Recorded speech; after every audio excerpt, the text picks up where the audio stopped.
注意看，这是我们家孩子最喜欢吃的一道下饭菜——香菜炒肉丝，香辣入味，嘎嘎的好吃。做法比喝凉水还要简单。切好的猪肉丝，加上盐和胡椒粉、去腥的料酒、老抽调个颜色，再加上1小勺干淀粉。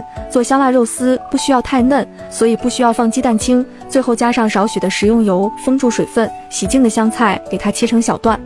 锅里油温3层热，把肉丝下锅，等待20秒，用筷子迅速的扒拉开。一个红心对您来说只是举手之劳，对我来说那就是最大的鼓励和支持。